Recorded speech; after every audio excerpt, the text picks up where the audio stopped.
Updates at pinakahuling mga usapin sa mundo ng palakasan. Atin ang pakinggan dito sa Ang Pilipinas Ngayon. Magandang araw, narito na po ang Sports Balita. Naging salungat ang kapalaran ng Ravenna Brothers na sina Kiefer at 30 sa 2023 to 2024 Japan B-League, B1 at B2 playoffs.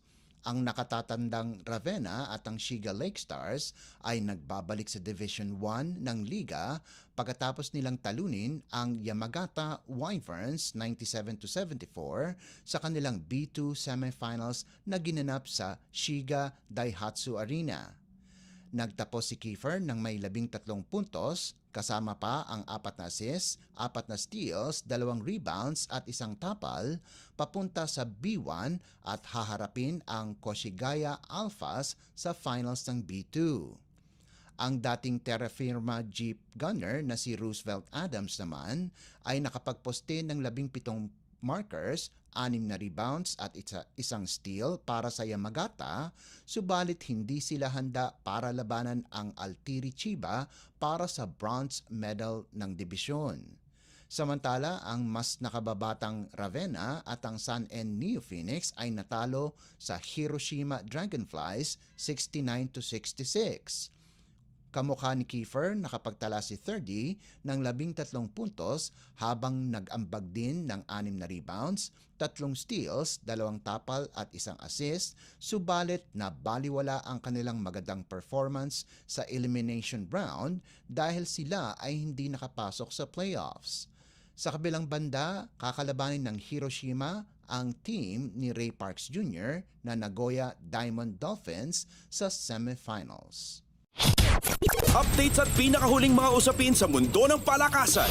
Atin ang pakinggan dito sa Ang Pilipinas Ngayon. Sasamahan ni Cici Rondina si Gia de Guzman para katawanin ang Pilipinas sa Asian Volleyball Confederation o AVC Challenge Cup for Women na nakatakda mula Mayo 22 hanggang 29 na gaganapin sa Rizal Memorial Coliseum. Inanunsyo ito ng Premier Volleyball League o PVL nitong Lunes. Galing ang dating PVL Most Valuable Player na si Rondina sa isang championship series kasama ang Chocomucho na natalo laban sa Creamline sa 2024 All-Filipino Conference nitong linggo, subalit sinabi na hindi na kailangang pag-isipan pa kung lalaro siya para sa national team. Ayon kay Rondina, hindi pwedeng tanggihan ang tawag na yon dahil ang Pilipinas na mismo ang dadalhin.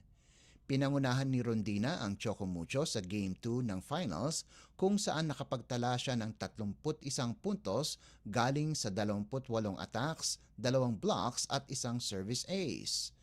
Kilala si Rondina sa kanyang mataas na talon at malakas na spike at may 2 Southeast Asian Games bronze medals na ito sa kanyang pangalan sa larangan ng beach volleyball. Nakuha ni Rondina ang Best Outside Spiker Award nitong katatapos lamang na PVL tournament. Updates at pinakahuling mga usapin sa mundo ng palakasan. Atin ang pakinggan dito sa Ang Pilipinas Ngayon. Natapos ang kampanya ng Philippine Women's Under-17 football team pagkatapos ang 1-1 draw laban sa South Korea sa AFC U17 Women's Asian Cup. Nakagawa ng puntos si Ariana Marquez mula sa isang corner kick sa ika-38 minuto para bigyan ng abante ang Pilipinas sa larong ginanap sa Bali United Training Center, subalit nagulantang ang koponan kung saan naitabla ni Byom Ye Hwang laban sa ika-74 na minuto ng laro. Natapos ang Philippine Nationals ng may 4 na puntos sa Group A, subalit mas mataas ang goal difference ng South Korea kaya sila ang nakapasok sa susunod na round. Ang North Korea ang namuno sa grupo na may 9 na puntos mula sa 3 laro. Tanging ang 2 koponan lamang na may mataas na puntos ang mapapasama sa knockout semifinals. Ang top 3 teams naman pagkatapos ng torneo ay bibigyan ng ticket sa FIFA Under-17 Women's World Cup. Updates at pinakahuling mga usapin sa mundo ng palakasan. Atin ang pakinggan dito sa Ang Pilipinas Ngayon. At yan ang pinakahuling balita sa larangan ng palakasan para sa Radyo Pilipinas World Service. Ito po si Leo Magpayo. Magandang araw. Updates at pinakahuling mga usapin sa mundo ng palakasan.